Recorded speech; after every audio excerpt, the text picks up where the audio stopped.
स्वामी विवेकानंद की सीख, जब किसी काम में चूक हो जाए और लोग आलोचना करने लगे तो गुस्सा न करें, शांति के साथ जवाब दें। स्वामी विवेकानंद से जुड़ा किस्सा है। स्वामी जी अमेरिका में व्याख्यान दे रहे थे। व्याख्यान सुनने वालों में अधिकतर भारतीय ही थे। स्वामी जी ने देसी कपड़े पहने थे और वे स्वदेशी वस्तुएं अपनाने के लिए ही बोल रहे थे। वहां मौजूद सभी लोग उनकी बातें ध्यान से सुन रहे थे। उस समय किसी ने भी स्वामी जी के पैरों पर ध्यान नहीं दिया। दरअसल उन्होंने कपड़े तो देसी पहने थे, लेकिन उनके जूते विदेशी थे। व्याख्यान खत्म होने के बाद एक अंग्रेज महिला उनके पास पहुंची। महिला ने कहा कि स्वामी जी, आपने स्वदेशी वस्तुएं अपनाने के लिए अच्छा व्याख्यान दिया है। मैं आपकी बातों से बहुत प्रभावित हूं, लेकिन जब मैंने आपके पैरों की ओर देखा तो आपने विदेशी जूते पहन रखे हैं। ऐसा क्यों? स्वामी जी ने किसी मजबूरी की वजह से वे जूते पहने थे। उन्होंने अपनी मजबूरी वाली बात नहीं कही।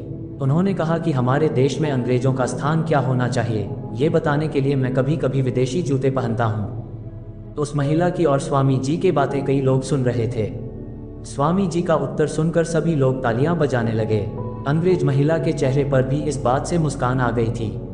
विवेकानंद जी ने ये उत्तर देकर अपना विरोध अंग्रेजी व्यवस्था के खिलाफ प्रकट किया था, लेकिन हंसी मजाक के साथ। स्वामी जी की सीख, कई बार जाने अनजाने में हमसे चूक हो जाती है और मौका मिलते ही लोग हमारी आलोचना भी करते हैं। ऐसी स्थिति में गुस्सा आना स्वाभाविक है, लेकिन हमें गुस्से को काबू करना चाहिए और धैर्य बनाए रखना चाहिए।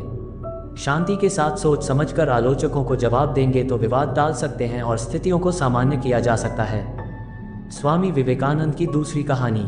एक बार स्वामी विवेकानंद रेल से कहीं जा रहे थे। वह जिस डिब्बे में सफर कर रहे थे, उसी डिब्बे में कुछ अंग्रेज यात्री भी थे। उन अंग्रेजों को साधुओं से बहुत चिढ़ थी। वे साधुओं की भरपेट निंदा कर रहे थे। साथ वाले साधु यात्री को भी गाली दे रहे थे। उनकी सोच थी कि चूंकि साधु अंग्रेजी नहीं जानते, इसलिए उन अंग्रेजों की बातों को नहीं समझ रहे होंगे। इसलिए उन अंग्रेजों ने आपसी बातचीत में साधुओं को कई बार भला बुरा कहा। हालांकि उन दिनों की हकीकत भी थी कि अंग्रेजी जानने वाले साधु होते भी नहीं थे।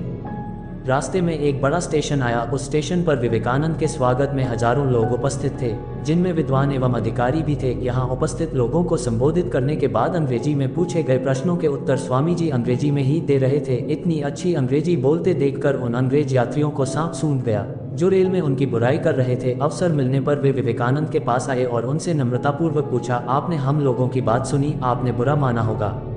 स्वामी जी ने सहज शालीनता से कहा, मेरा मस्तिष्क अपने ही कार्यों में इतना अधिक व्यस्त था कि आप लोगों की बात सुनी भी, पर उन पर ध्यान देने और उनका बुरा मानने का अवसर ही नहीं मिला। स्वामी जी की यह जवाब सुनकर अंग्रेजों का सिर शर्म से झुक गया और उन्होंने चरणों में झुककर उनकी शिष्यता स्वीकार कर ली। कहानी से सीख। इस शिक्षाप्रद कहानी से सीख मिलती है कि हमें सदैव अपने लक्ष्य पर फोकस करना चाहिए।